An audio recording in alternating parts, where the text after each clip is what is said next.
Hello and welcome to the Hardcore Casuals podcast, the podcast for the working class geek that's too hardcore to be casual, but too casual to be hardcore. I'm Adrian. I'm David. I'm Danny. And we are just sitting here now talking about how shitty that solo preview looked like. I don't know, I'm sure. No, we were talking about Dragon Ball.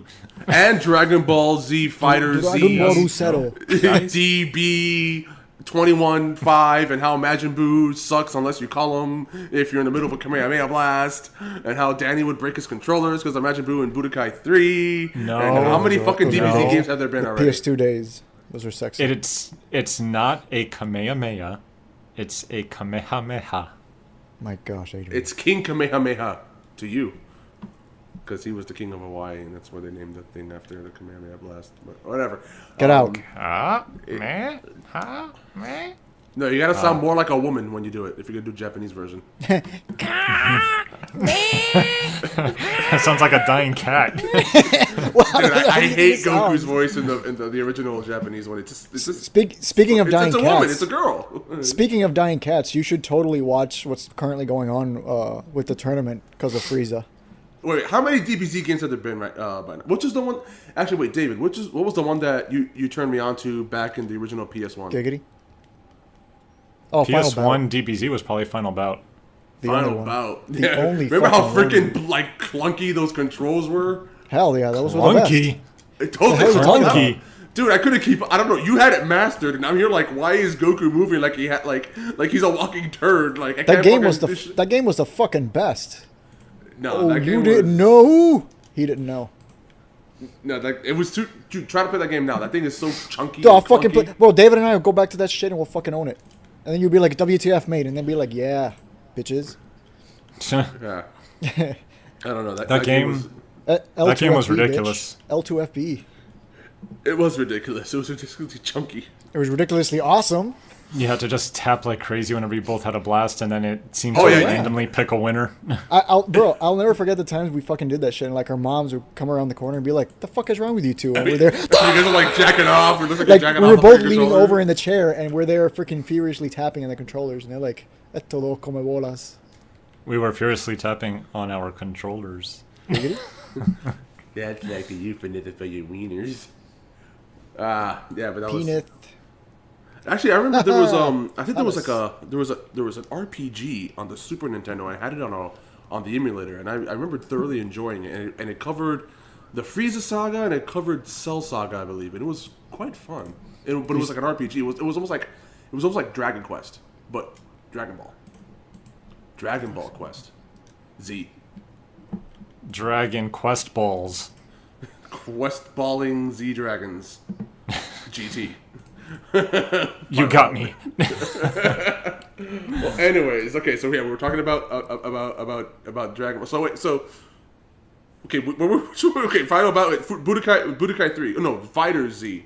Fighter Z, yes. Fighter Dragon Z. Ball Fighter I haven't Z I is haven't the bought it latest yet. one. Is it worth it? I hate when I lose because someone just draws like they I hate when I hard-coded the lose game. because I suck. I hate when I lose because I lost. I hate when I lost because I lose. I hate when I win because I lose. I hate when I lose because I don't win. I don't hate win. when I I win lose. when I in. I wish I it was like a little when I bit lose taller. because I win. I wish I was a baller. I wish I had a girl with a kid. I would call her. I wish I had a rabbit and a hat. A with a wabbit? bat. A wabbit. Okay, A wabbit. I lost And a when I 6'4" hate when I Impala. lose. Okay, we're gonna keep this going. We're gonna talk about is the new DBZ game Dragon worth it? Ball Fighter Z. Zedo. That's what they Is call it worth it? It's Yes. totally worth it. 100%. Buy It's it like at the a days high of old price. of like But it's Budokai not and like shit. is it a button masher? Because I'm sick No, of button fuck mashing me, fighting man. games. No, come Later. on. I'm no. gonna fuck you I'm again, quitting. dude. We're done. You're engaged. I'm engaged. That's it. It we're not can be a against each button other. masher. It can be a button masher if you don't know what the hell you're doing. But once you get used to the combos and stuff, it's all about juggling. It's like Mortal Kombat. Dude. No. Don't even go there. No. That does not compare to that Forget shit. it. Forget it. I'm done. No. I'm not even going to listen to this anymore. I'm No, leaving. Adrian, have you ever played the Budokai series from like PlayStation? I think I played the first Budokai. It's like that. Well, it's more in line with Budokai 3. I didn't play Budokai 3. What's cool about it They is just that all started seeing. They all minus the started 3D seeming so aspect of it. similar. You know. they actually did a cool story mode for this game, where That's they good. kind of try to tie it all together. It's not as good as Mortal Kombat and Injustice games where they put like this fancy story together. Oh, But Injustice, man! You they- can watch you can stream the cutscenes together in Injustice and actually have a cinematic experience. In this game, they did put together like what feels like an episode, and all the reactions, everything's voiceovered. It feels like you're watching an episode. It's great. Really? I'm really enjoying it. I shall consider it. I think you should pick it up because it's pretty fun. If you're a fan of the Marvel vs. Capcom type games, it's a lot like those. Then you pick 3 characters, you tag them in, you tag them out, you do group supers. It's a lot of fun. It'll be Tien, Yamcha, and what was it? And Ling Ling. That will Oh, be my fucking team. Tien. That will With be my team. fucking I Chelsea. do like Tien. And I did find that after we were doing all those practice matches, and I never noticed that with Tien, that when you do his super, it's like the show. Kikoho takes his energy. So if you're at full health and you start doing Kikoho, it drops your health bar. Oh, That's how fuck. strong it is. You can do... I saw a combo video where a guy using Tien killed a character in one combo. Like, he just then wiped nearly the died? guy out by finishing him with Kikoho. No way. And I was like, ah! But he was like running on fumes by the end of that. I don't think I saw, because it was like a training video, so I don't think it was doing okay. damage to him. But it probably would have put him down to like 25% health. Shit. But it was That's awesome. really sweet. I look forward to playing that again. That But was I really do cool. I like Tien's other super where he calls Chaozu, because if you're not prepared for that, he just flies out of nowhere, grabs you in the back, and takes Oh like my gosh, that shit half was so your health. fucking annoying. What, did self-destruct?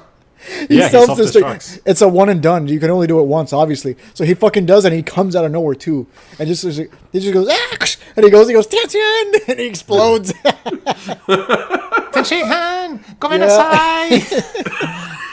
It's so fucking cool. And then like Tien's like he mourns. He takes a moment to mourn him. The fight must go on. Chaozu, Yeah. Sub-Zero. Scorpion. That shit is That's so exactly what happens. It's a really good game. I give gotta it check it out. 1.5 thumbs up. great. 1.5 Out of how many thumbs up? 6. 6 thumbs up your asses. Alright. So I didn't watch the big game, Oh my gosh! Last week. What the fuck? Don't even But- talk to me about that shit. but I did catch afterwards the The tight ads. those tight ends were so tight. You might think this is a beer commercial, but it's a tight ad. No, finally we get to see some cinematic footage of Star Wars, a Star Wars story by Disney, and I was right. It looks like a total piece of shit. It looks What's worse up? than a piece of shit. It looks, oh my god! And then I was wondering, what the fuck was that ship? I kept watching it over, and there was a ship that looks like the Millennium Falcon, but it has like a condom on the tip or something. and It's the Centurion Falcon. it's just Get out. Get out. No, I actually like that. I appreciate that type of joke. And then yeah, it's supposed to be the Millennium Falcon before they modified it? Han. Yeah, but here's the thing that makes no fucking sense. And again, this is just Disney. I feel that the people making Star Wars now don't know shit about Star Wars and had no idea about Star Wars because. Okay, the Millennium Falcon, if people listen to us, they should know. The Millennium Falcon's a YT-1300 Carillion light freighter. Designed to haul freight, hence why it's a freighter. The little things... Yes, go take it in. I'll wake you up when I'm done. So the little gap, in the front, with the 2 things sticking out in the gap, that's standard in all YT-1300 freighters because that's where the cargo, that's where it hauls and latches onto cargo and pushes and pulls. So they have that covered up there. So, whatever, it just makes no fucking sense that they're doing that. But, well, it does, because it's just to make it different, so they could sell a toy for it. But what doesn't make sense is, and I put this on our Instagram earlier, Disney says that the only thing canon in Star Wars now is the prequels, the original trilogy, Rebels, what was the other, Clone Wars, and the new movies.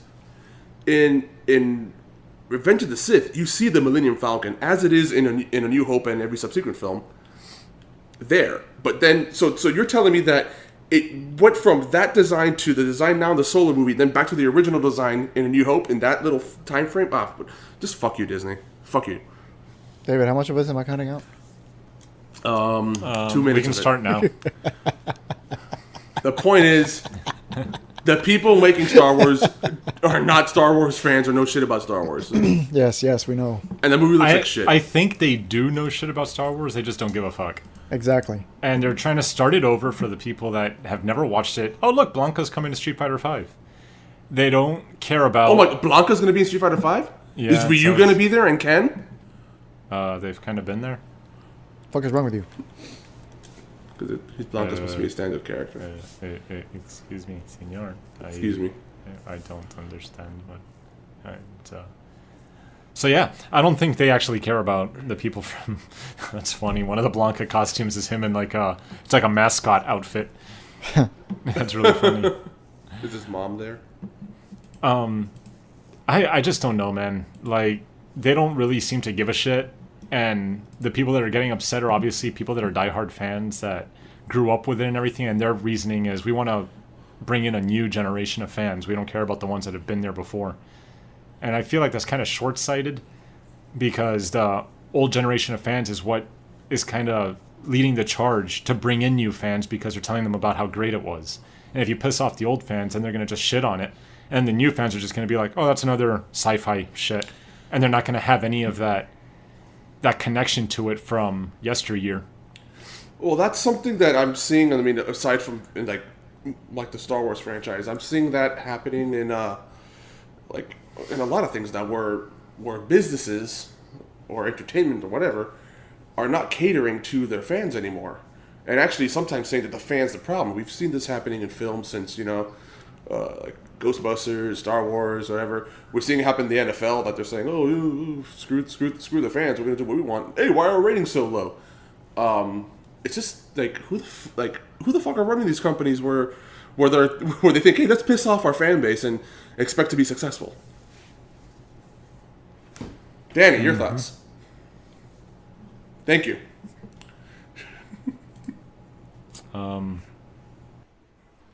So, DBZ. It's a great game. Your thoughts on Star Wars? My thoughts on Star Wars? That stupid type of business practice. How many times have we gone over that? I agree with you we're guys. talking I about think it's business ridiculous. practices. We're talking about business practices. We're talking about business practices. About how, like, what a dumb concept it is to basically shit all over your fan base or your primary customer to try to get new customers. Yeah, I think it sucks. Thank you. I don't care. Dude. Very eloquently put. It's Dynamite dropping. Exactly. What the fuck? It's bullshit. It's horseshit. I think it's crap. Star Wars is not the only franchise they're doing it with, as you said, and it's like, whatever. Talking about it every week or whatever we do this is not really doing anything here. What are you doing? It just got really bright for you there. Yeah, I just. Oh, for me or for him? For him. For me. Oh. It looked like a nuclear bomb just went off. I got fusion rifles.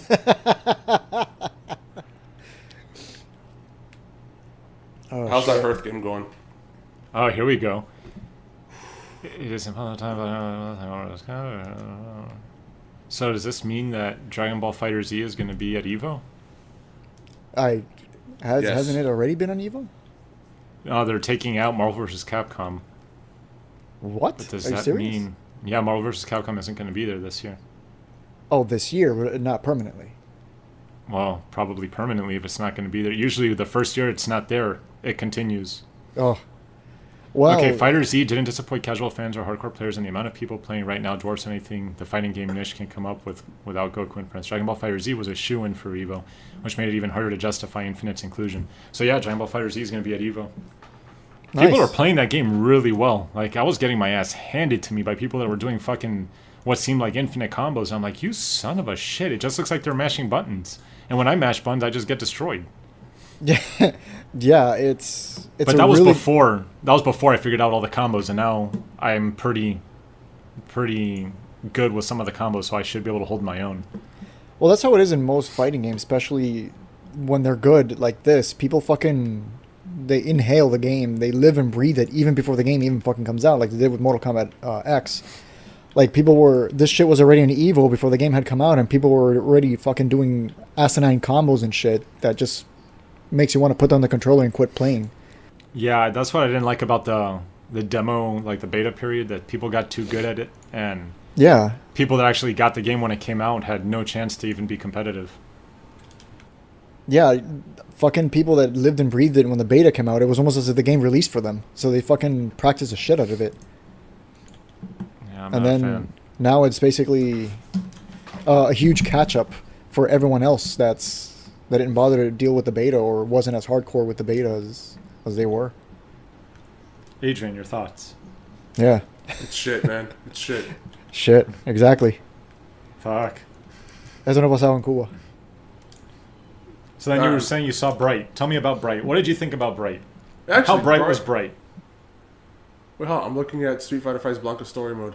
What? I just found. Did you guys see Bright? Yes. Yes. Okay, so I could talk about it, and you guys are gonna. No spoilers, but yes, we can talk about it's- it. Yes. No. In fact, Okay, I'm amending our no hell's going on spoilers rule to be when I deem it necessary. I personally deem it official. When a movie sucks, we will spoil the shit out of it so people won't see it. Adrian, spoil away. I'm okay with it. Oh, really? You guys didn't like Bright? Nah. Oh God! Now Adrian's No. gonna be like, "Oh, I fucking loved it. This was the greatest movie." No. And then we're just gonna start shitting on Dude, him. it was fucking so great. It was awesome. It was it. Yes, I don't think it was great. I mean, yeah, it sucked. I thought the concept was interesting, and I enjoyed the concept of kind of It like had a good concept, but they fucking executed it poorly, like so poorly. It was they took Lord of the Rings. no, don't even. I would rather watch Lord of the Rings than They that. took. Let me I don't silence even this care shit. for Lord of the Rings. They took Lord of the Rings, put it in modern day, and made it into a buddy cop film. And I just thought that it was an interesting concept, and I was entertained. I'm not saying it was a great movie, or I would even watch it again. But for a one and done, I enjoyed it. I The don't problem think, is that it wasn't supposed to be a one and done. There was like a whole. The original script and concept of it was to be like this whole world and everything. And they barely even scratched the surface on any of it because Mr. Suicide Squad director, for some reason, has all kinds of power in Hollywood when the guy obviously fucking sucks as a director and his decisions are terrible. He ruined this movie too. How many more chances is this guy gonna get? Like, I well. really don't understand it. well, I would agree with you that this movie could have gone another way and could have been more grand. Like the first 20 minutes does a fairly decent job of like building the world, and kind of getting you to understand what's going on, and then it just devolves into like a cheesy early 90s buddy cop film. It was like a freaking Lethal Weapon, but with an orc and a human and elves and shit. Danny, your thoughts? I think it would have been fine if it was like a cheesy 90s buddy cop movie if it was done right, but it was not done right. Oh, look. See, director, Bright 2 announced. Like, Bright 2 is coming out. It's not a one and done. Oh, great. And unfortunately, they're making him the director again. And Max Landis, the guy who wrote it, said when he wrote the script, he wrote it with Training Day in mind. Whoa, Max Landis wrote Bright? Yeah. No wonder I And liked it. He wrote it with Training Day in mind, which is why David Ayer was made the director, because he's the one that did Training Day. He wrote Training Day. So the idea was to follow that kind of gritty, real-world cop vibe, and it just fell flat because all of it was so... Oh, man, I don't even know how to describe it. It's like David Ayer didn't care about the content, like the actual script, and he didn't care about what connections he was breaking with the changes he was making, and he turned it into like this hogwash of a story where nothing connects. Because you could tell. It's interesting that I didn't do any research on the movie. It's interesting that Max Landis wrote it, and it totally makes sense to me now. That kid definitely has a very wild imagination. you could tell that there's a lot of substance in the content that's supposed to be there. Where it was taken from, and it's peppered in there in the film where you could tell that there's a really big world that we're just scratching the surface there. But yeah, the direction the film went, you don't really. It became too much social commentary.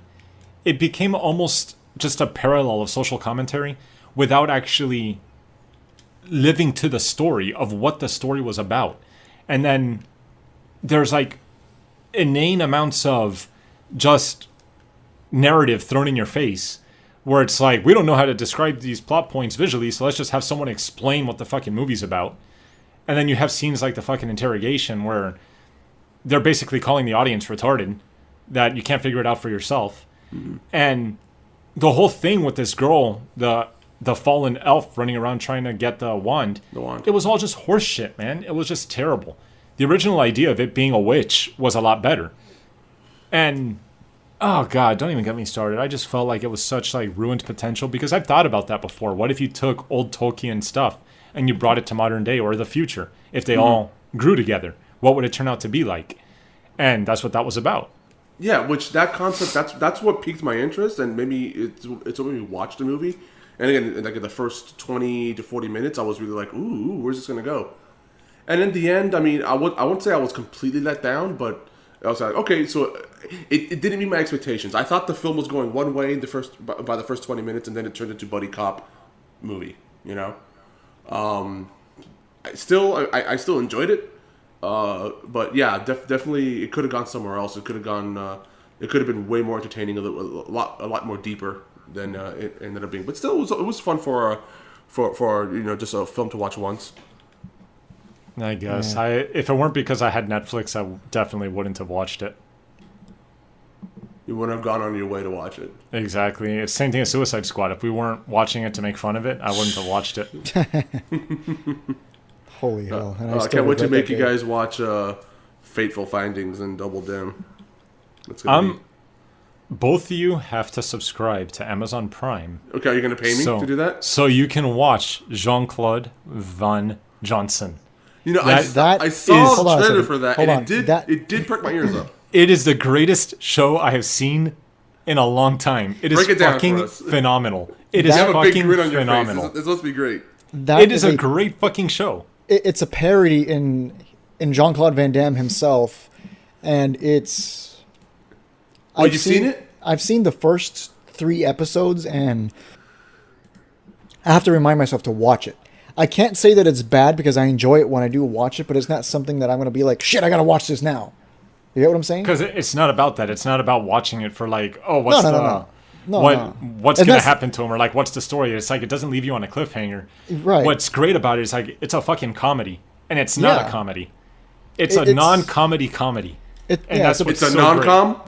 Yeah, it's a non-com. It's a non-com. It's a nom-nom-com. A nom-nom-com. Yeah, it's like a nom-nom-com is something that is a non-com that you eat to. Exactly. He just plays a parody of himself, who's. Okay, look, let me break it down for you. This is a show that basically poses the question: where has Jean Claude Van Damme been? So what you find out is that Jean Claude Van Damme wasn't actually just an actor. He was also a secret agent like James Bond. Yes.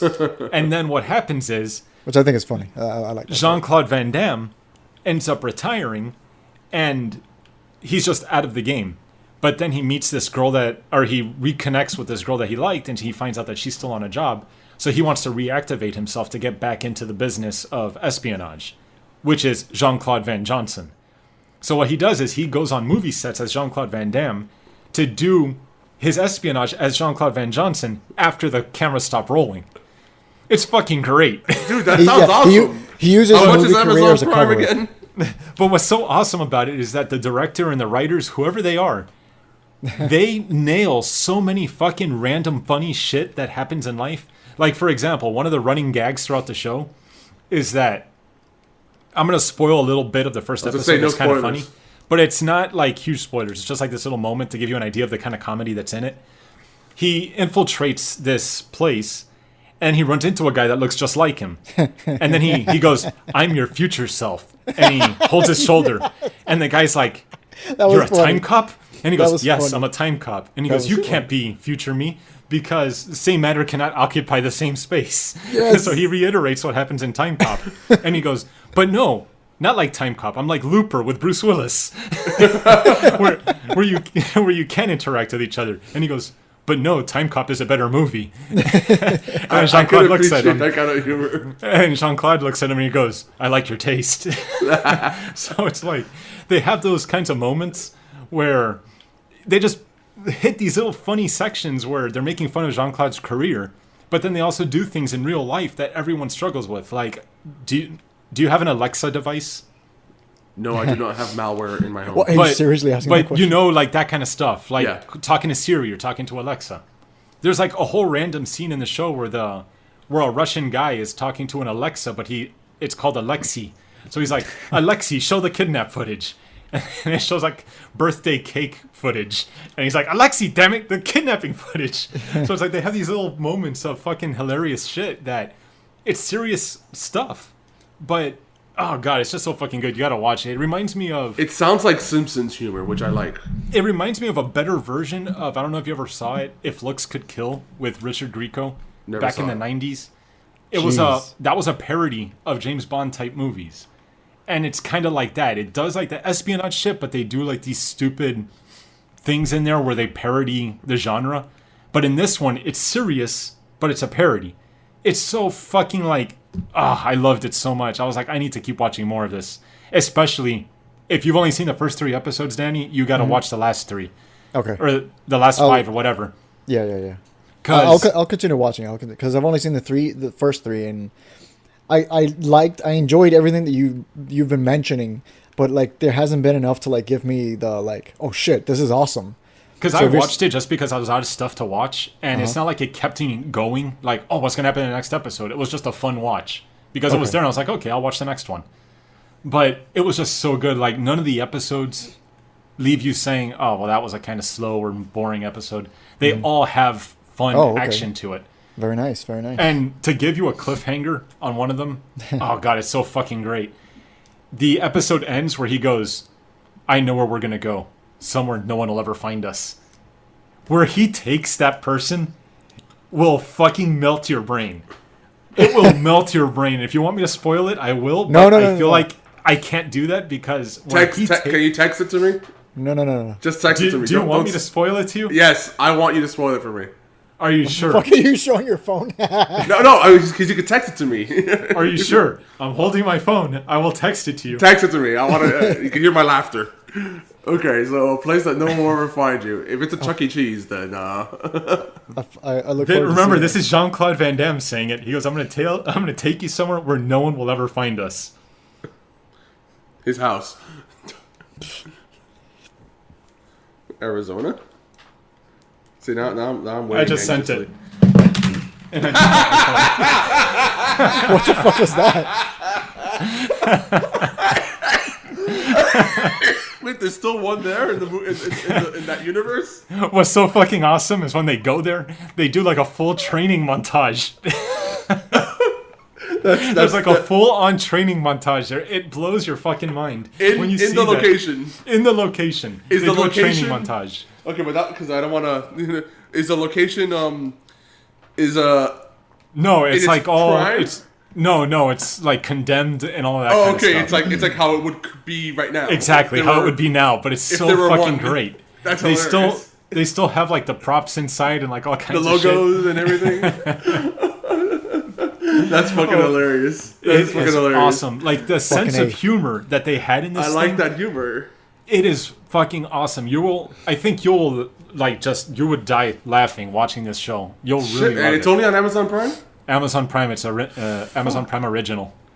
Damn it! I don't want to pay for an extra service. But you get free 2-day shipping. I don't I'm order gonna shit have to, like, online. I'm gonna Okay, have to you like, get- start the recording and just I go like and watch looking this and now. touching and feeling and experiencing what I'm gonna buy. Do you So have I'm gonna return Spotify? that shit. No. Why would I have shit like that? So you can Spotify listen is to free, music. Dude. What the hell's wrong with you?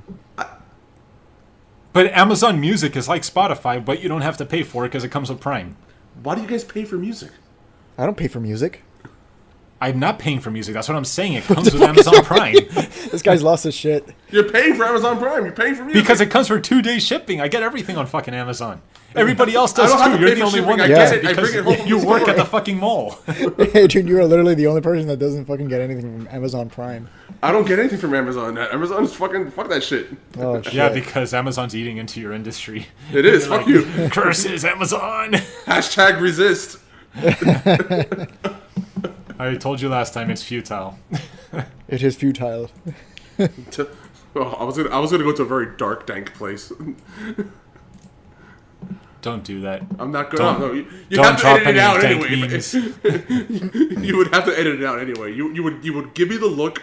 You all shake your head. It'll probably have ended the podcast if I said it. Oh, Lord. Our friendship would have been on hiatus for at least 2 weeks. It's one of those. Yeah, it was one. It's a really like. Listen, this is how bad it is. I actually stopped myself from saying it. That's how bad it is. Okay. Wow. That's Wow. saying So something. let's just leave it at that, where you have to go and you have to watch it. No, the what you're describing definitely makes it appealing. I definitely want to check it Titillating, out. if you will. It's I don't so wanna pay, fucking funny. especially Amazon. It's one of those companies I just don't like. Let me see. I want to see who the writers are of this show. I'll be curious to find out.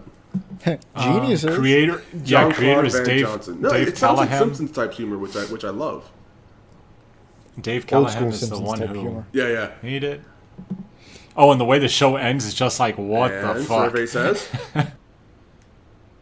Oh god, it's great. David's frozen. I think Is he every frozen? episode. He's just like Oh no, there he goes. He's moving. No, he's not frozen. he's on 56K. He's up. Oh! Oh my god, what happened Roboto! to you? He's becoming the internet. Mr. Galactic Planetary. All your bases belong to us. I was gonna reboot the router, but Michelle's listening to music and she's using it to put On the baby to Spotify? sleep, so On on Spotify. your can't. phone. I can't reset the router. No, you slowed down for a second, and then you went light speed, and you sounded like Drake the whole time. I asked myself to prepare for ludicrous speed. Oh, interesting. Oh, but man, definitely watch the show. Adrian, go watch the show. Like, that you right should co- stop right now. You should leave and just go watch the show. Okay, see you later. I'm about to stop right now and leave and finish the show. What do you got to do, huh? Where are you going? Where are you going? To finish the show? Are you asking me? Where are you going? Are you talking to me? Because I literally just said I'm about to stop what we're doing to finish the show. The writer and executive producer, the guy who started the show, also created the action movie series The Expendables. Huh. Nice. What else? Jean did I Claude say? van Johnson, you say? Yeah. Yeah. I never saw a trailer for it. Jean Claude Van Johnson began development in 2013 when Jean Claude Van Damme approached Scott Free Productions with an idea of creating an hour-long action drama. Dave Callahan later refined the idea into a half-hour action comedy to create something new and fresh. How much is Amazon Prime a month? It's a year, $100 a year. $100 a year. So it's in the middle of the season, right? No, it's like they released it all up front. Yeah, it's all in one shot. Oh, so then I'll do a month trial, binge it, and cancel. There you go. You could do that, but then you'd miss out on all the other great offerings that Amazon Prime has to offer. Like Such as free Amazon Music. 2-day shipping. Yeah, because Free of all the 2-day Amazon, shipping. because of all the Amazon he fucking uses already to begin with. Yeah. I don't But they also put up a pretty cool show called Electric Dreams, I think it's called. Oh, I've seen that. Oh, Which I is have not kinda seen the like- episode, but I've been looking at it. Electric Dreams. Kind of like Black Mirror. You know what I've been watching is what the hell is it called again? Fucking A. Literally, Extent with Halle Berry. I don't know that one. This shit is so weird. It's Another one that you can start watching, which is on Netflix, is Altered Carbon. I was gonna get into that. It's like they say it's like Blade Runner, but like It is very Blade Runner. Very Blade Runner. It's like Blade Runner mixed with Demolition Man, mixed with that recent movie with what's his name? With Ryan Reynolds, where they like his consciousness is mixed with Ben Kingsley or some shit. Right? No, yeah, that they swapped places. I think it was. Yeah, something like that. Face Off. It's basically all of that mixed together. Not Face Off. John Travolta and the other guy. Nicolas Cage. Nicolas Cage. The Nicolas Cage. The one and only Nicolas Cage. But it's pretty cool. It's very... The art direction in that show is fantastic. It's very, very futuristic feeling in the old good style of the 80s that you don't see anymore. Yeah, Nobody really nails that 80s future vibe like they do in that show. Yeah, I saw a preview for it. It's kind of like that Very futuristic cyberpunk. cyberpunk. Yeah. Yeah. It's very cyberpunk, and it's cool. It's not a great show, but it's worth watching. Altered Carbon. All right. If it's on Netflix, then that's a no-go. You don't do Netflix? No, thanks. I Because do he's saying to watch Altered Carbon, and I'm like, well, that involves It's Netflix, and I use Netflix about as much as you use Amazon, so it's like, yeah, no. It's like I wouldn't go out of my way to watch Altered Carbon unless you're really into the Blade Runner type of show or type of environment, because it definitely hits that. It's basically about a guy who is awoken from a prison sentence, and he's asked to solve the murder of the man who pulled him out of prison. So basically, in this show, everyone is implanted with a consciousness disc in the base of their skull. So everyone lives forever. As long as your consciousness disc isn't destroyed, you can be put into a new body as many times as you want. And basically, the richest man in the world was killed, and they destroyed his disc, thinking that they were going to kill him. But he was backed up to the cloud, and then he was brought cloud. back. Yeah.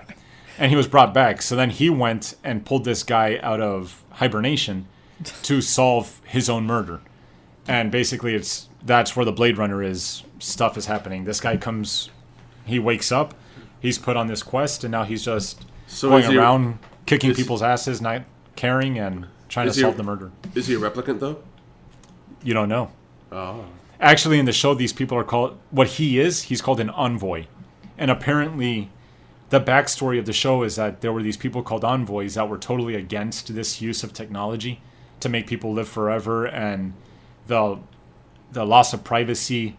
Like, they were fighting for human rights. And these people lost. And the Megacorps won. So he was the last envoy when he was put under as a traitor. That's why he was in prison for like an infinite life sentence. And when they pulled him out as the last envoy, then it's like, I went down fighting for this not to happen, and yet it happened anyways.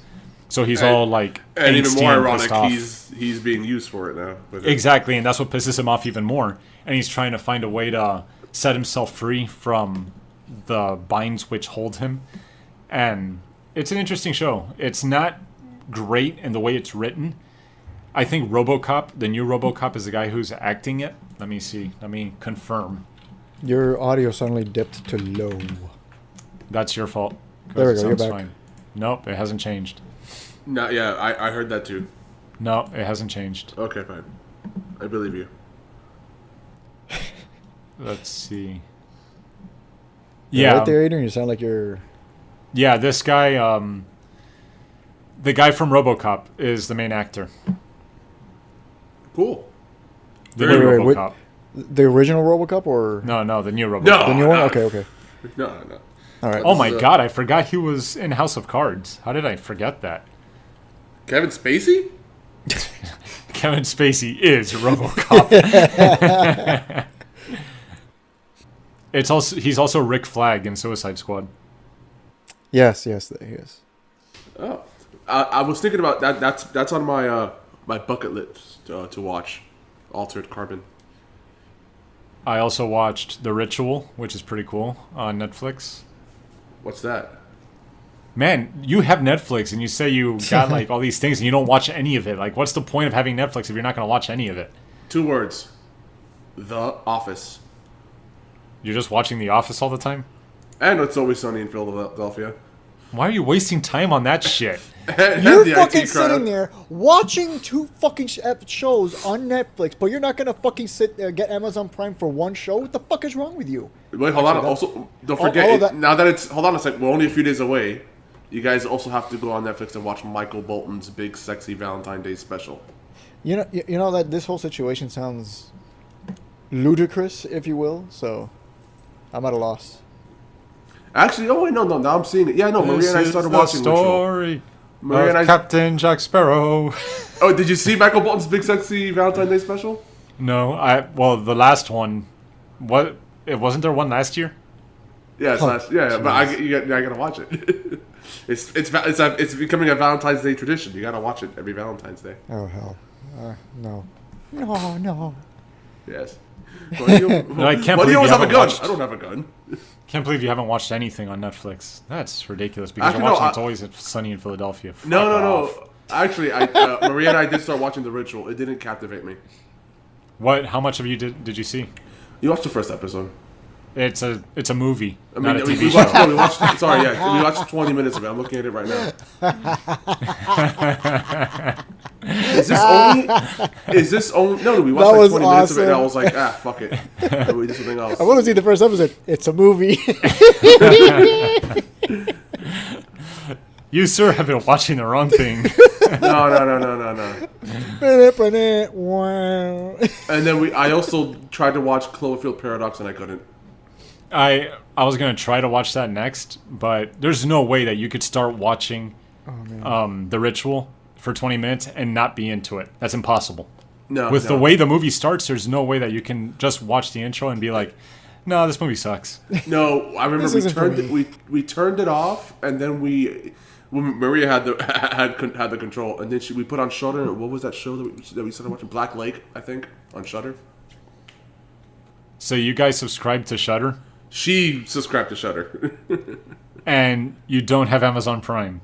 You complain about Amazon Prime, but you're subscribing to Shudder that has like all these D-list horror Hey, movies. actually, I've seen the Black Lake is actually pretty good if you could stand, watching the show in all captions because it's all Swedish.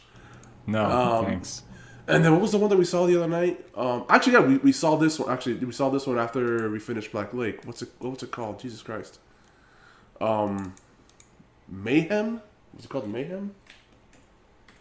It's about a virus that gets loose in this office that turns everybody like crazy. And I feel like I've seen that. Maybe because I've seen that kind of movie 1,000 times. yeah, Mayhem. It's called Mayhem. This guy gets fired, but like before he gets out of the building, there's a virus that's loose in the building that turns everybody crazy. They get the red eye, and basically You are fired! You are fired. You are fired. And he just goes on a freaking killing rampage to get his job back. It's That's actually because he did not win a trip to Floston Paradise. Exactly. it was actually pretty good. I enjoyed Mayhem. It was a good fun movie. Yeah? Uh-huh. What was the Jim movie and I said the other day Coca-Cola. that was fun? Fun, the movie. No, I said the other day it was a good fun movie that I watched. I don't remember. Just to let you guys know, I saw, what was it? The Cloverfield Paradox, and I don't advise it. Yeah, I started watching it and I was like, fuck it. The I don't- trailer looks like shit, but I was Yeah. going to watch it anyway because it's there. Well, I didn't see the trailer. I saw parts of the trailer, but I wasn't really paying attention. But I remembered the name Cloverfield Paradox because I'm like, oh shit, they're, I guess, completing the series. And I saw it. I would not advise it. I guess if you want to like complete, if you want to find out how everything came to be, then watch it. Like if you really care for that. I don't Or really like- care because I thought the or- original movie sucked. Or like David, if you're bored and you want to kill some time, you can kill some time with this. But I don't advise it. I really do not advise it. Wait, does the movie actually explain how the events of Cloverfield and stuff happened? Yes. Then I might stomach through it just to see that. Because I thought Man, it's Cloverfield just- sucked, but 10 Cloverfield Lane I thought was pretty good. I liked 10 Cloverfield Lane a lot. I liked Cloverfield Lane was better to me. Was better than the first one. I love the first one. I know you guys always fight me on it, but I liked it. I thought the first one was terrible. I like the first one, but I don't love it. I like the second one better than the first one. I liked a lot of the ideas that they were going for, but honestly, it didn't make any sense. That's what before I started trying to watch it. That's what I was reading from people saying that it doesn't make any sense, and apparently it was supposed to be its own movie, and then they kind of like haphazardly and hastily tried to brand Cloverfield on it.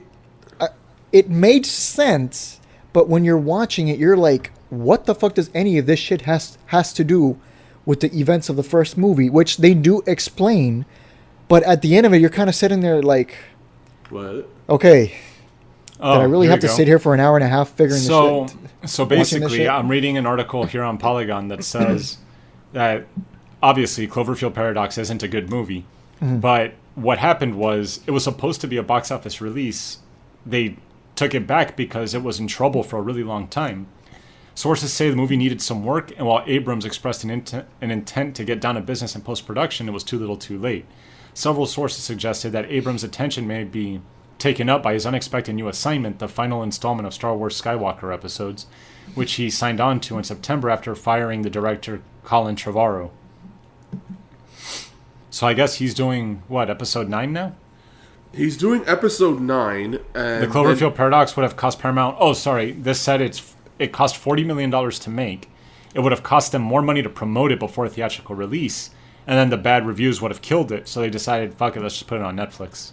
And they did pretty clever by just, giving it one ad during the Super Bowl and making it available right afterwards. And Netflix paid $50 million for it. So they got their $10 million profit, covered the costs, and it's not going to be a flop that loses the money. That's smart. Yeah. No, that was a good idea because they got what they wanted from it.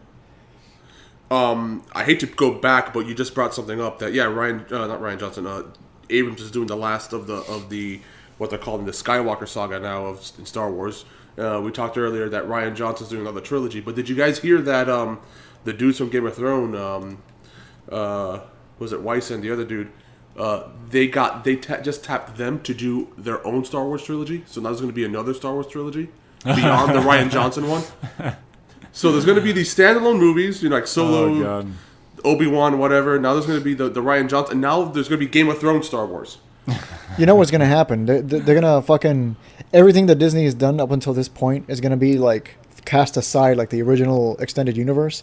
And they're going to make this the new canon.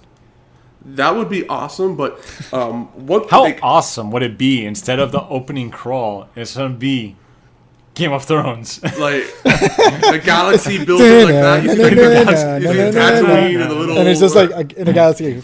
It's a Star Wars. It's a Star Wars. It's a Star Wars. It's a Jedi. It's a Jedi. It's a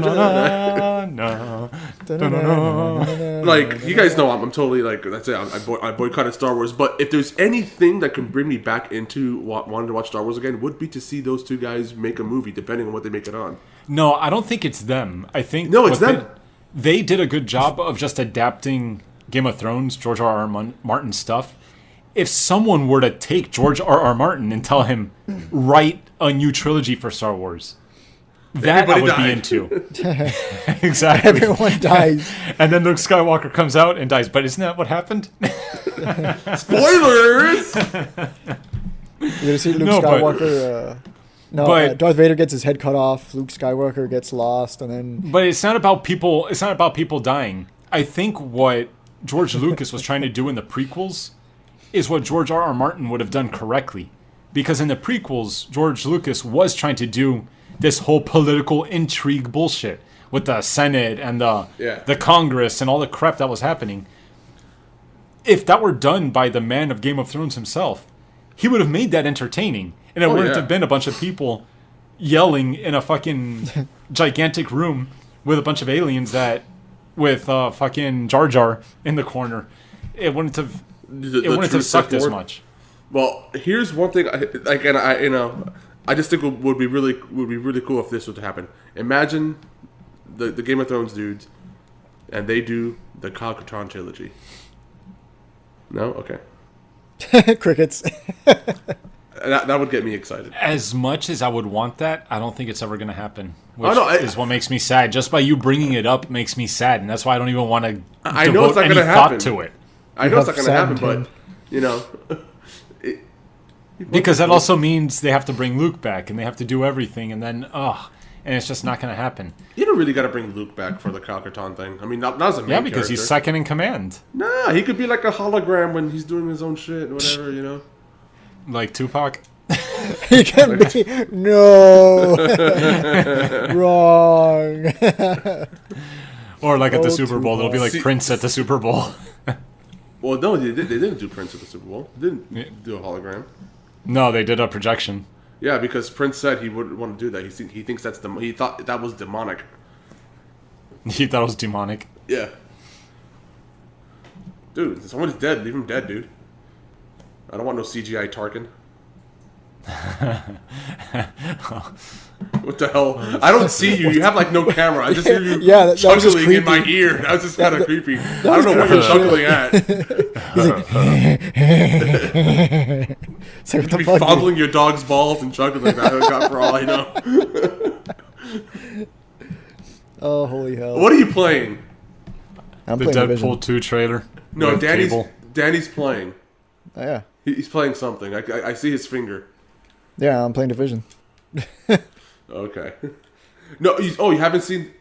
Have you seen the Venom trailer? I did, and I'm going I to thought- reserve any thought on it until I actually see Venom itself, not squiggly liquid in a canister. You know, when I saw it, I like that. I That like. is awesome. Fucking hell. Yeah, that is awesome. Have you guys seen the Deadpool 2 trailer yes, with Cable? with Cable, and Not the yet. arm, the CGI arm, and everything. Yeah. I haven't seen it yet. No. Oh, Yeah. God. Turn it on right now. This is fucking awesome. No, we're talking about the Venom trailer right now. When I saw the Venom trailer, I thought it was fake. I thought it was like a fan fiction trailer, like a fan made thing. Oh, It seriously? didn't look like a real movie trailer to me. Yeah, I don't know. I like. Well, here's another thing. I don't know enough about Venom. All I know is that he's Spider-Man's villain. Wait, dude, didn't we grow up in the same time frame? How do you not know about Venom? No, I know about Venom. I just don't know like his actual backstory and shit. What the fuck's going on here? I know he's Spider-Man's villain, a Spider-Man villain, but aside from that, it's like that's it. He's just like a Carnage to me. But like I know it's Brock Johnson who's who is inside the I guess the shit. What the hell is it called? Eddie Brock. Eddie Brockman. Okay, Eddie Brockman. Yeah. No, so Eddie even Brock. Eddie Oh, Eddie Brock. Brock? Come on Yeah, now. there you Come go. on. Even then, well, I'm a DC guy, not a fucking Marvel guy. But all I know is that that he's a Spider-Man villain, not a like fucking. So I find it kind of strange that he's playing his own movie, or that he has his own movie, unless they're trying to make him out to be like a Spawn type character now. Well, Venom eventually does become like an anti-hero instead of a villain. What you mean in the recent comics? In the comics, yeah. Because I know in the recent comics that's the direction they were going with. Yeah. No, well, eventually when Carnage and stuff show up, then Spider-Man and Venom basically have to team up and. Yeah, but that was a forced team up. I mean, like in more recent comics before Carnage and all that stuff, they seem to be playing him more as like a Spawn type character where he's like he receives these abilities because of the embryo, or not the embryo, the fuck was it called? There you go, symbiote suit, and he's just basically now trying to figure himself out because he doesn't know how to control it, and he's got to control it because it has a mind of its own, etc., etc. Yeah, that's Venom. But I guess that's just the way they're going with the movie then. Because I don't know. I mean, it looks cool. That's the character, yeah. It looks cool, but I've never really, I guess, cared much. Huh. And I'm interested in seeing how, fucking A. How this guy plays him. But like I said, it's freaking It's Ed Hardy, man. He's gonna. I mean, Tom Hardy. He's gonna. Tom Hardy. Yeah. He's gonna play it fantastically. That guy's a fucking amazing actor. But the movie just looks like shit. Let's see. Official teaser trailer. Well, see, that's what I'm saying. Like, I'm reserving any kind of judgment until I actually see the suit and not the suit, but like how it all looks, because I don't want another fucking what the hell was his name? That 70 Show kid. I don't want another that Topher from Grace. like Topher Grace from No, like it's not Spider-Man gonna be 3. Topher Grace. I'm glitching right now. My brain. That was terrible. Fucking Spider-Man 3. Don't even bring that shit up again. What do you mean? You don't like dancing Tobey Maguire? A dancing Tobey Maguire. Fuck. If the whole movie were that, I would have liked it. But no. Do not want. The only thing is that Eddie Brock is too old, and I mean, he's weathered. But whatever. I mean, he's weathered and gritty. Exactly. Like Batman. No, it's I don't know. I guess I'll just reserve judgment since I don't know the character well enough until I see what he actually looks like and whatnot. I can't wait till Tom Holland asks him where the trigger is. Hardy. Holland. No one can get this guy's name right. His name isn't that difficult. Tom Hardy. Look, even you called him Ed Holland, Hardy dumbass. I'm talking about earlier. Spider-Man. You called him Ed Hardy earlier. I know. Because Ed Hardy's a brand at my store. He's I'm talking about Tom Holland. He's such the a great the kid actor, who plays but we don't Spider-Man. know his name. Yeah, Tom Holland. Yeah, this didn't show me anything. It just says Tom Hardy, Venom, October. Yeah, it's just a bunch of series of events, and then it shows the symbiote inside the fucking little canister, and then Tom Hardy going crazy. Tom Hardy looking like he just ejaculated, but the woman's still going at it. Aggressively. I'm watching that Solo trailer again, and it's just... Why the hell are you doing me that? off. Fuck you. You're pissing me off. That hang trailer on. looks like total shit. Let me see the Deadpool 2 trailer. Oh, you haven't seen it yet? No, Oh, it's good. not the new one. No, hang on. How do I browser? Here we go. How do I internet? How do I internet? Did you guys before the cable trailer? Did you see the one where he's what's his name? The painter. Oh God, Bob Ross. Oh, okay, yeah. I saw something. Yeah, like I saw that. That was funny. I'm gonna whack off again here. Oh, that feels good. Uh-oh. What I want to do is I want to take this Solo trailer and dub it with other lines like Lone Star. I see your Schwartz is as big as mine. Actually, you know what? If I had any sort of editing prowess or whatever, if I had your skills, what I wanted to do is make like a thing of. I don't know if you've ever seen the video of the hippopotamus taking a shit, where it just starts farting and the shit and its tail's like going crazy and its shit literally flying everywhere. I've unfortunately seen that. Yes. So what I want to do is like do a thing now. The trailer for Star Wars Solo, and then go to the hippo going. I just put that. Yeah, like that's what I have these visions. I don't have the skill to bring these visions to life. But that's basically I'm gonna watch this real when quick. I saw the Solo trailer. That's what I thought of. That's what I thought I was watching. Just a hippo shitting everywhere. What's interesting is that my hopes for that Solo film were so bad that I expected it to be worse than it actually is.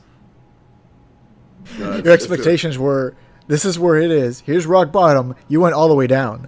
You kept going. I was expecting it to be so far beneath the surface that it was going to be. Oh, So then when you actually saw the trailer, you're thinking, oh, rock bottom isn't so bad. No. What really killed it for me was when it went to that cheesy, cliche, overused, "we're putting a team together" line. I'm like, oh God, I face palmed when I heard that. And then Samuel L. Jackson. Yeah, he might as well. He might as well.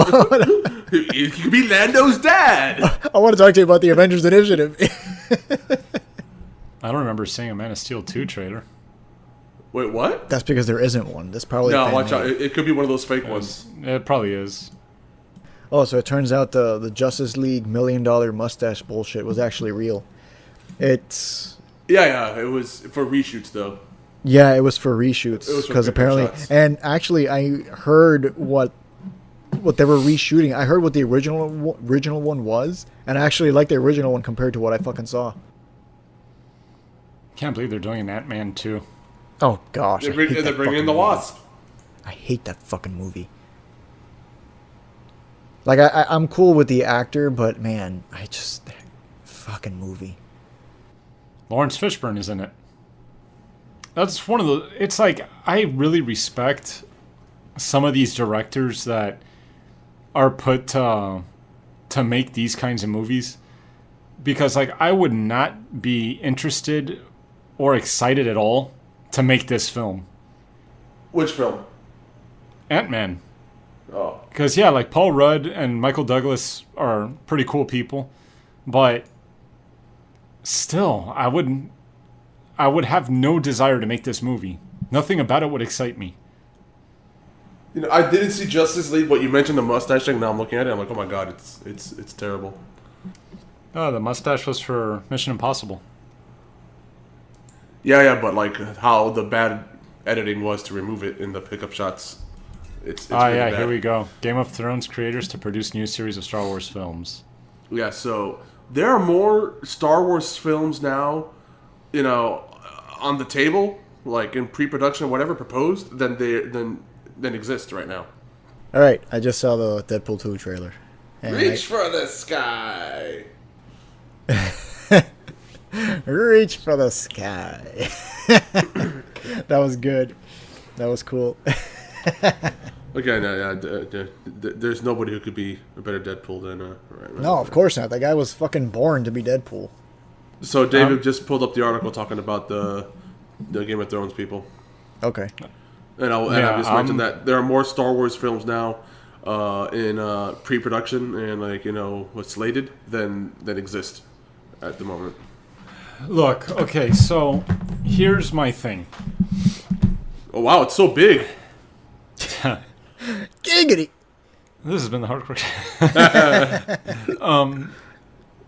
Star Wars is about Family. bringing balance to the Force. No, Star Wars is about family. Bringing balance to the Force. That's what Luke's job is. That's what he's there to do. No, To it was bring Anakin's job. balance. Well, yeah, Anakin's job was supposed to do that, and he unbalanced it by being so dark. Then Luke brought it back by being so light, and then we all had like this stuff. You missed it all. No. And then Yoda the Force came. was so there was too many Jedi. Anakin killed all the Jedi, and then Yoda came and brought balance of the Force by killing all the Jedi. And then Yoda came and fought Shepard, who then Lone Star came in with the Eagle 5. tried to stop Willow from happening, but the Masters of the Universe came and fought RoboCop to the death, and then led Rob Stark to becoming the next Terminator. Oh god. Which brings me to the fact that Ellen Ripley is in fact the president in House of Cards. Okay, but how does this fit into Bright? Okay, so what I was trying to say was, the whole thing of Star Wars seems to be undone by another set of movies. Like, what would the next set of movies be if the whole Skywalker arc was supposed to be balance? Like, what the fuck is a new series supposed to be about? Again, it's just Disney beating a dead horse. Star Wars. I mean, I think. Remember, Lucas did not plan for cinematically Star Wars going beyond what's now being called the Skywalker saga. That was the Star Wars, the Skywalker saga, and now Disney's just trying to, like my ex-girlfriend's legs, just spreading that thing as wide as it can go, and getting the most out of it. It's franchising, and it's something that I was thinking about earlier this week that it's just getting me sick. And I think where it hit me was when I watched the new Jurassic World trailer, and I was just thinking, like, dude, I just want to see something original. I don't want to see rehashes or franchise or shit. I want to see original stuff. I guess that's one of the reasons why I don't mind watching movies, these indie B movies on Shudder with my fiance, because at least I'm watching more original stories than I do when I go to the movie theater and watch Star Wars this one, blah blah blah, or Jurassic Park this, or Marvel movie this, and it's like, Okay, so what if? Let me propose this. What if?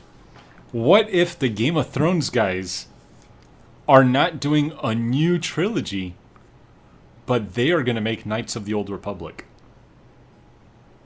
then I'd have to watch it. I would have to watch it. I will have to watch it.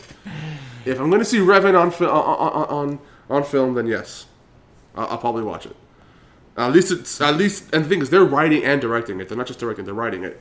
So I'm sure. And they're known to adapt properties. So what if their role is to adapt Knights of the Old Republic? If they adapt Knights of the Old Republic, and they have amazing. I mean, again, you see how well they do with good source material. That'll be fucking epic. That'll be great. Stop killing your dog. What the hell's going on? I'm not killing my dog. I'm making love to her. That's also a bad thing to do. No, my fiance just got home. Okay. So speaking of jump scares with lacking stories.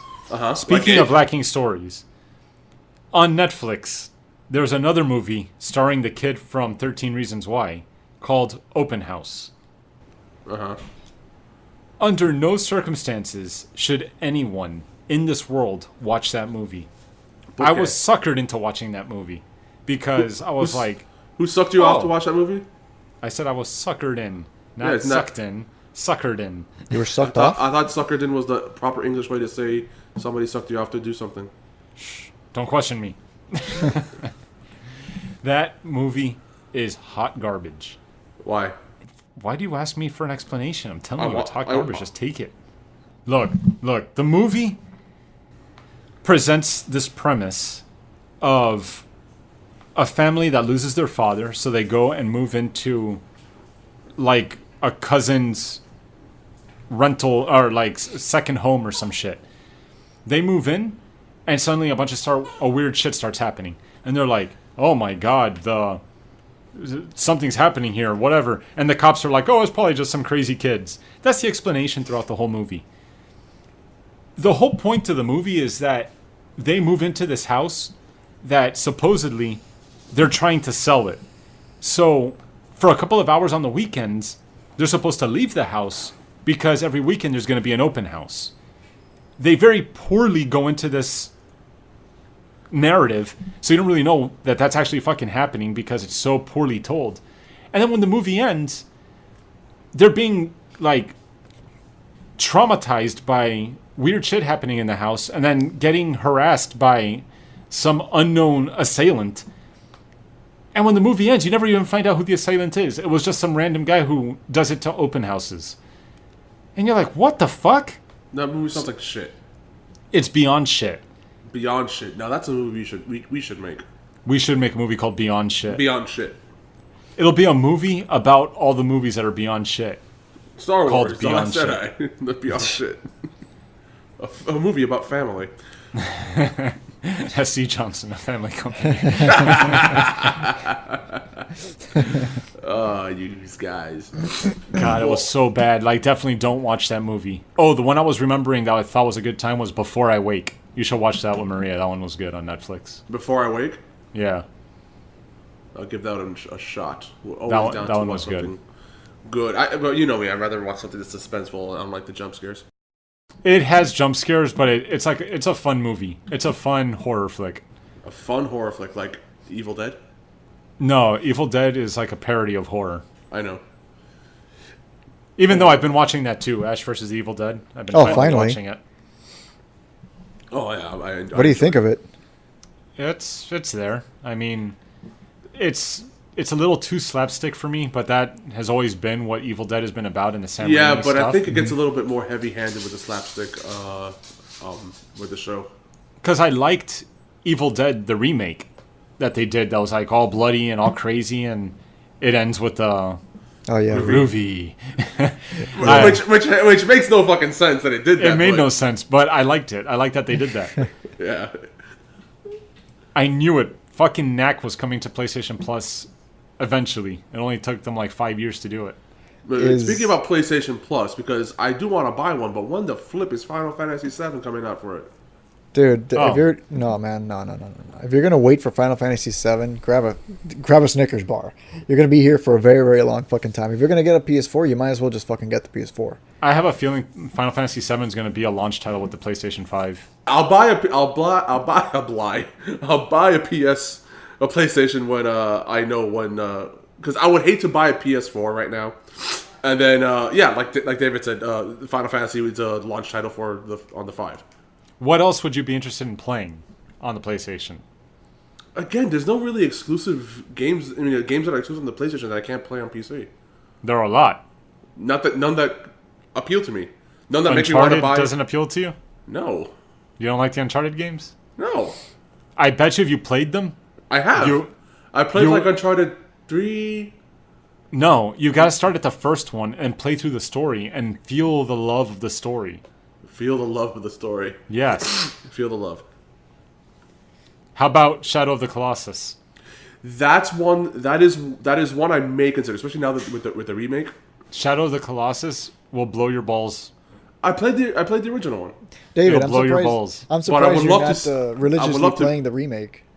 No, It's because I don't have it yet. If I did have it, I would be religiously playing it. I would love to play the remake. I've been seeing a lot of photos and some clips of the remastered version, and just seeing that beautiful game on with updated graphics, and that, I mean, that's that right there. That's a great game, and it didn't need a lot of shit. It was most of the time you're fucking running around looking for the next Colossus to fight. You know, you have these beautiful vistas, beautiful landscapes.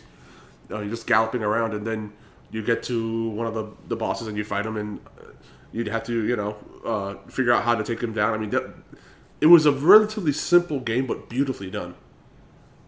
It's like, I don't even know how they did it.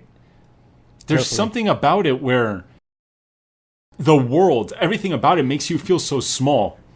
Yeah. And it's not just the camera angle, it's just something about the artistic direction of how they do it that just sells it. There doesn't even have to be a Colossus on the screen. It's just you walking around. You feel so tiny in this enormous world. Well, you said it's not the camera angle. I would have to say it is. That thing. I don't think it's the camera angle. It keeps you for most of the time at a low camera angle, and your main character is tiny to begin with. Because you can move the camera. It doesn't matter about where the camera is. Like, you can make yourself big on the screen, but you still feel tiny in this world. There's something about the architecture, the trees. No, because the draw distance, the draw expanse, distance, the draw distance is further away, so you see more. I mean, the horizon's further off. I mean, yeah, it does. That game, it does make you feel tiny. But that's what made the game beautiful. I don't know. I love that game, and I still remember it with its shitty PS1 graphics, and now PS2, and now seeing some recent clips remastered, and I'm just like, It looks I have great. had the urge. Like, if I can get my hands on a PlayStation, I probably would play that to high heaven.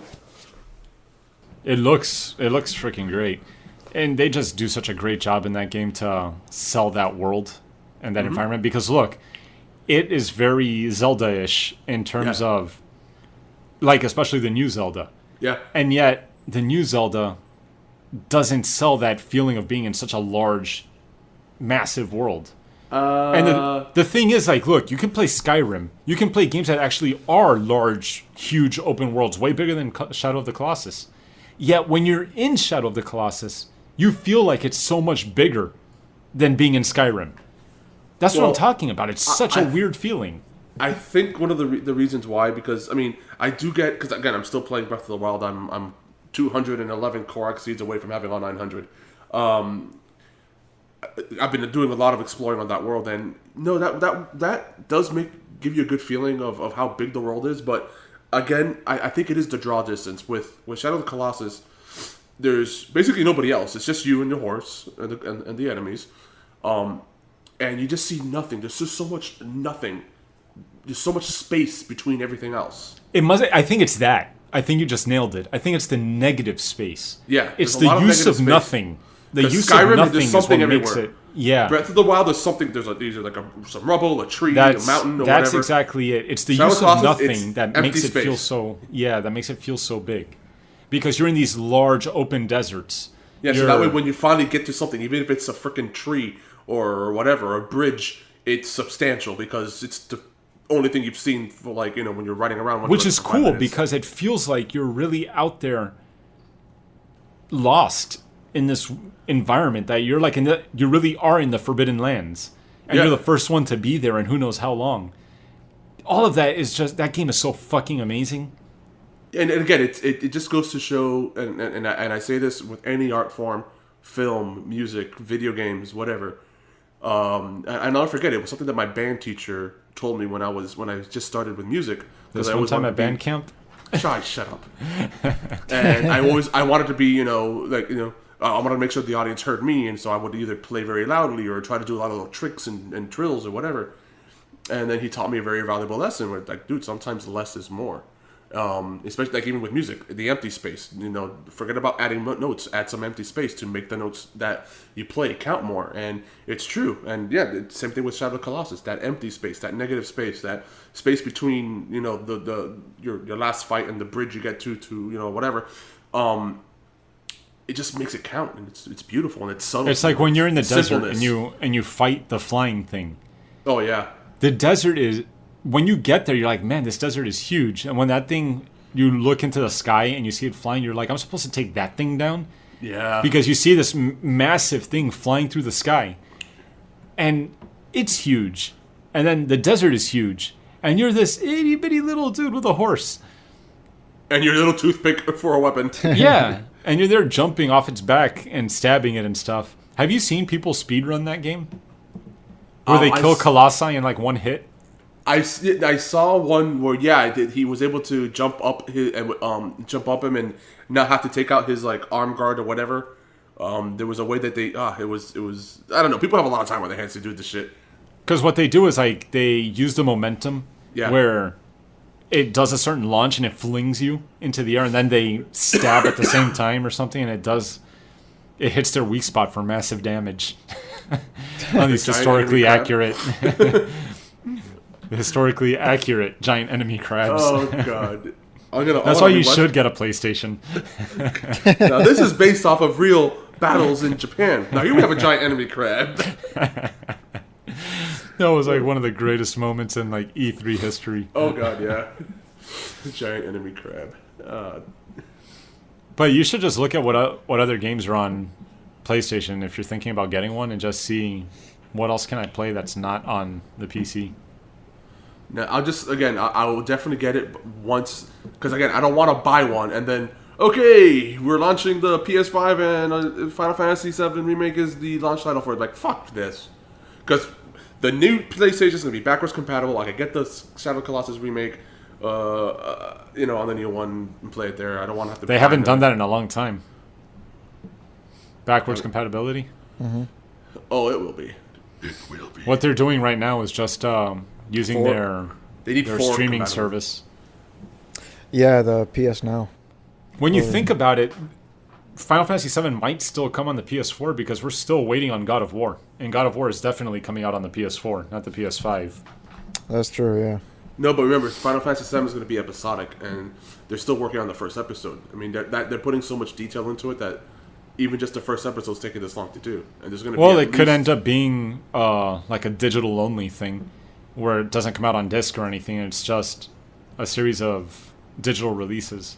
Really large Telltale games.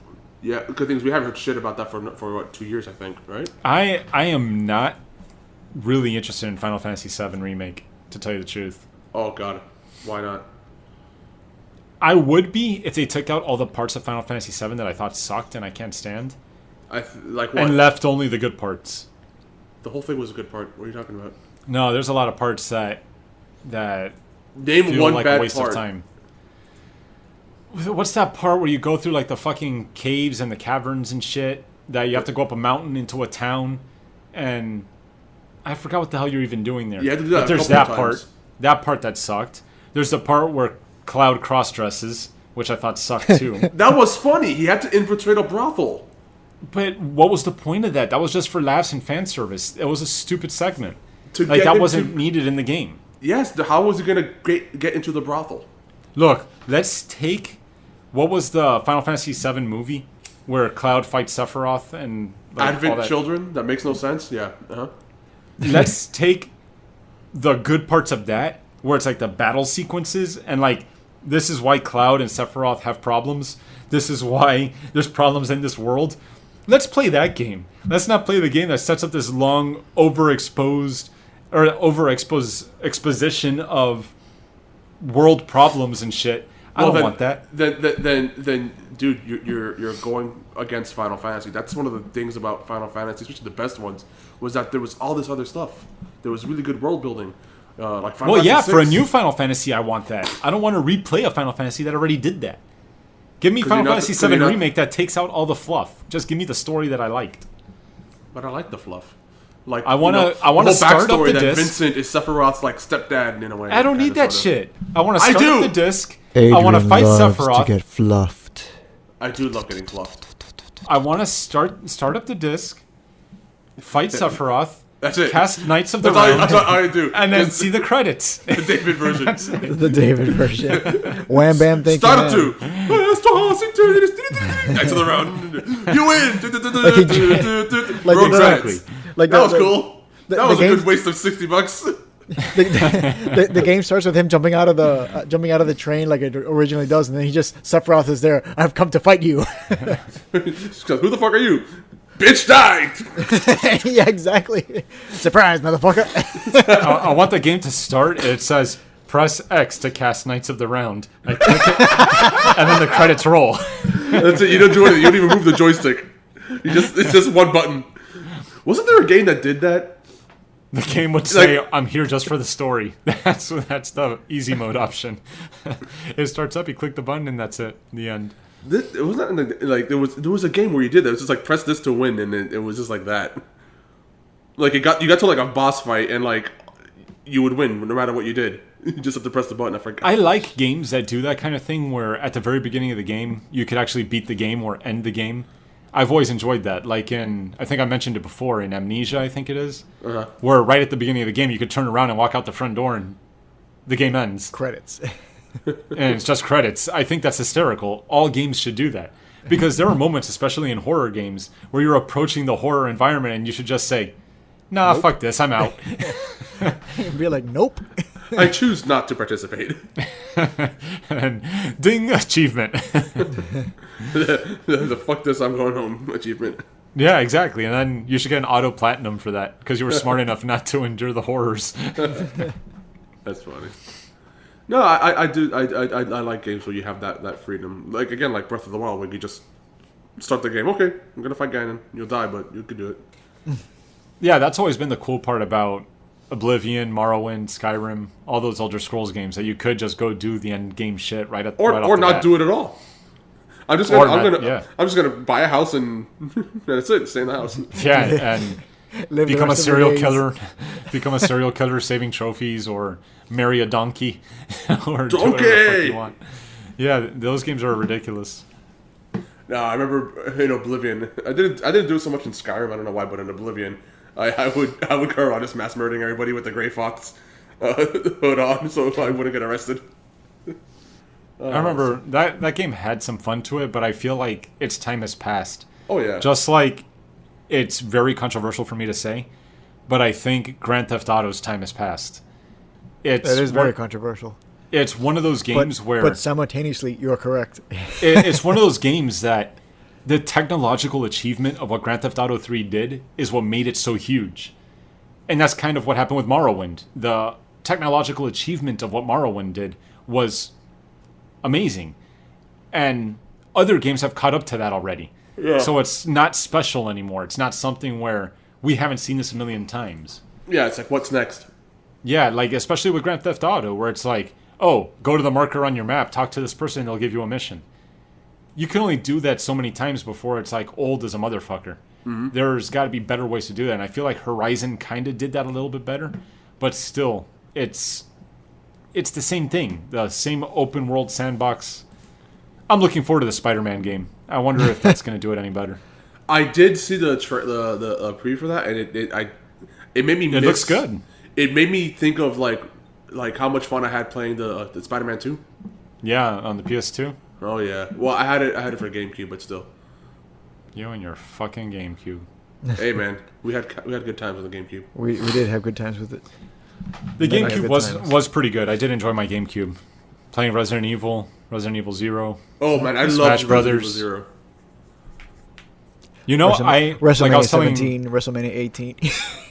I was telling Danny the other day, or he saw me on PlayStation playing Resident Evil, and he's like, "Haven't you beaten that yet, or Yeah. played that a million times?" I'm like, "Nope, this is the first time."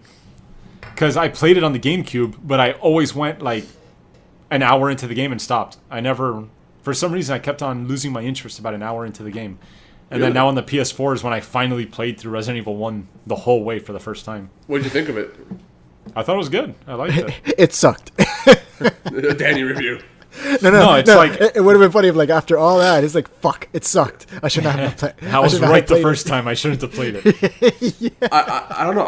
I've played the only Resident Evils I've actually played were up to I think 5, and 2 I and still 4 were really good. I still enjoyed 1, 2, and 0 the most. I haven't played 0, but I watched 0, like a bit of it. And what pissed me off about 0 was starting the game off against a monster. I don't like fighting giant enemy crabs right at the beginning of the game. Yeah. I think it was a scorpion or some shit at the very beginning Yeah, of the yeah. game. In the train, right? And yeah, in the train. And in Resident Evil 2, fighting the crocodile, that kind of shit bothers me too. Oh, I yeah. liked Resident Evil 1 because it was all people and dogs. That's very much what you would experience, not these giant Godzilla-like creatures or weird shit that you're facing. Well, you got to the little monsters towards the end though that could one hit you, and you have to. There's the tentacle monster, and that was a puzzle, which I liked. But I remember. What was it? Yeah, was it? Resident Evil, or was it 0? Which was the one that had the shark? the shark is in 1, isn't it? Yeah, Resident in Evil 1. Oh god. But that was. Oh yeah, the whole shark sequence where there's a bunch of sharks and The big you one. have to. Yeah, And, well, if you took too long or whatever, it would eat you on the bridge or whatever. in Resident Evil 4, there's Resident Evil 4 on the PS4. I don't know if it's updated from the original, but there's several sharks in that tube. It's not just one. Oh, that and the music. I remember the. Oh god, I can hear the music now for when the shark But was coming. I don't remember if I had talked about it on the podcast, but I had told Danny, I think, that after playing Resident Evil 1, it gave me an appreciation again of games that are well designed. How we had the discussion the other day about what pisses me off about Zelda, where it just throws you into this world and says figure it out. Resident Evil throws you into a world, but it gives you just enough of a clue to set you on to the next objective of what you need to solve a puzzle that you might not understand just yet. It's so perfectly laid out that you can do the wrong thing first, but you end up on the right path that takes you from A, B, C, D, E, F, G, all the way through to the end of the game. Yeah. And that's what I really, really, really, really loved about Resident Evil. It's so fucking perfectly game designed that even the worst player can play through it. The only thing that frustrates people, which frustrated me and why I took so long to beat it, was the fact that you have ink ribbons. And I hate games that you can play an hour, lose all your progress, and be like, fuck, now I have to redo all of that just because you didn't get to a save spot. I Yeah. hate save spots. Oh, I needed the safe spots in Resident Evil. I needed that calming music. Well, yeah, that part of it's cool, but it's just like, I understand the reason for having them because having save states destroys a lot of the tension that the game could have. Yeah, and you need that But tension for a game like I that. hate the feeling of like, shit, I got to play another half hour until I could find another save spot. Yeah. When you're tired and you just want to turn the game off and you can't because you're stuck. Well, you could At least- backtrack. You could always backtrack. Yeah, but say you're backtracking and you have perfect health, you have perfect everything, and you're backtracking and some zombie that you killed stood back up, and now you get hit because Well, why you're did you tired burn just him? rushing Should've because set you him didn't on have fire. kerosene. Oh well, then that's your fault. You got to prepare better. But you were going over a little bit earlier about like how the game gives you just enough. That's one thing I loved about Resident Evil. And I thought about this one puzzle in particular. Remember in the dining room, the puzzle with the clock and the Yeah. and the painting. Yeah. I remember like that one. I guess the first time it took me a while to put that one together, but that little puzzle always stuck with me. And you brought that one up in my head when you were talking about that. There's a lot of cool things like that where it's just enough that takes you to the next objective. And especially in Resident Evil 1, when you a lot of people played it the first time as Jill, which makes it a lot easier with 6 inventory slots. Yeah. And with a lockpick. But when you played as Chris, and you're playing with the 4 inventory slots... And the knife. The game's a lot more difficult. Oh, yeah. And you're having to manage things, and like if you walk into the dining room and you take that crest off the wall, you're wasting a very valuable inventory slot right at the beginning of the game. Because you don't need that crest for quite a while. Yeah. And if you run that to the chest, and you put it in the chest, now you're going to have to do a shit ton of backtracking to go get that crest for when you do need it, which isn't very close to the chest. Mm-hmm. So, there's like... And not to mention all the shit in the way. Yeah, it's like there's so many good parts of that game that... The chest when you play later games like The Evil Within and other things from Shinji Mikami and all these guys, it's like you could see that they're trying to rekindle some of that old flair, but I think it was the constraints of the generation that made them so just took it out creative. of my head. That's what it was. I agree with you. They were so limited with what the Exactly. console, what the platform could do, that they had to think how to design it perfectly. How to design it, and it just worked. Like that's one thing I loved about the Resident Evil 1 is that you go into a room and you get that one camera angle. And that's it. Yeah. You're constrained. You can't. Yeah. There's no rotating camera, whatever. This is your field of vision for the room. Yeah, you're not looking navigate around every nook and cranny to find little hidden shit. It really made it there or it's not. claustrophobic. Yeah, like I really hated like the sequences of the point when you're in the hallway and like the hallway opened up at the end and you could go a little bit towards the end, but you not too much, and you would hear like a zombie around that corner and you know he's there, but you can't see him. Or you know that the next door you go through, there's a zombie that's like right around the side, and you have to make a quick run through the door when the camera flips, and you're like, fuck, I have to try to make this run around the zombie that I left there so I could get to the next room and not take damage. There's so many cool little bits of that game. Because like just thinking about it, I was thinking about this one puzzle in Evil Within where you need to find a combination to unlock something. I forgot what it was. But it's so poorly done. The combination There's to 1, 2, move 3, 4, forward. 5. That's amazing. That's the same one I have on my suitcase.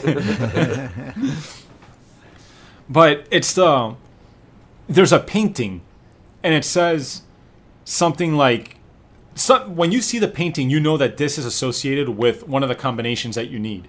Uh-huh. But when you look at the painting, it just looks like a painting. It doesn't say anything that really piques your interest. On the other side of the map, there's another painting that gives you the other half of the combination. To figure out the combination, what you had to do was count the amount of people in the painting. That's something that is never said. You've never had to do this at any other point in the game. It's just completely out of left field. It's really poor design. Because when you see this, the last thing you're thinking of is, let me count how many people are in this painting and use that as the number I should remember for the combination later. It just makes no fucking sense. And that's something that Resident Evil never did.